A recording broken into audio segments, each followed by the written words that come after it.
সিনেমায় গুরুত্বপূর্ণ চরিত্রে অভিনয়ের পাশাপাশি আইটেম গানে নেচে দর্শকদের হৃদয় জায়গা করে নিয়েছে তামান্না ভাটিয়া।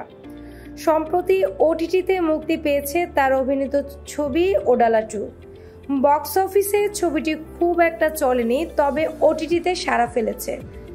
অভিনয়ের জন্য তামান্নাও পেয়েছেন প্রশংসা, তবে অভিনয় জীবনে শুধু প্রশংসাই নয়, অনেক সময় সমালোচনার মুখোমুখিও হতে হয়েছে তাকে।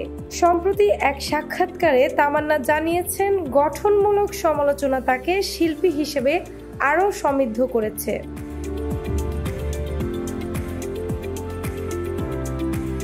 তার ভাষায়, আমার অভিনয় জীবনে গঠনমূলক সমালোচনা থেকেই সবচেয়ে বেশি শিখেছি।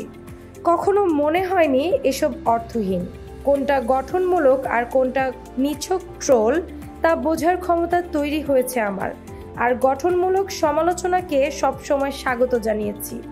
ব্যক্তিগত জীবন ঘিরে নেতিবাচক চর্চা কিভাবে সামলান, এই প্রশ্নে তামান্না বলেন, এসবের সঙ্গে আমি কখনো তাল মেলাই না। আমি জানি অন্যের মতো বদলাতে পারবো না। আমার কাজ আর চরিত্র বাছাইয়ের মধ্য দিয়েই আমি নিজের অবস্থান তুলে ধরতে চাই।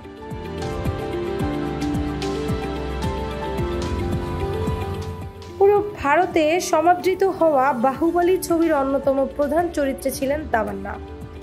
এই ছবির মাধ্যমেই শুরু হয় প্যান ইন্ডিয়া ছবির ধারার উত্তরণ।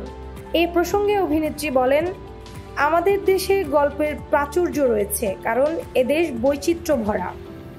এখন আমরা আর ভাষা বা আঞ্চলিক ভিত্তিক চলচ্চিত্র বলি না, সবকিছুকে ভারতীয় চলচ্চিত্র বলেই দেখি। ভাষা বা সংস্কৃতির পার্থক্য থাকলেও আমরা একই দেশের মানুষ। শিল্পী হিসেবে প্যান ইন্ডিয়া ছবিতে অবদান রাখাটা আনন্দের। এই বৈচিত্র্যই আমাদের শক্তি হওয়া উচিত।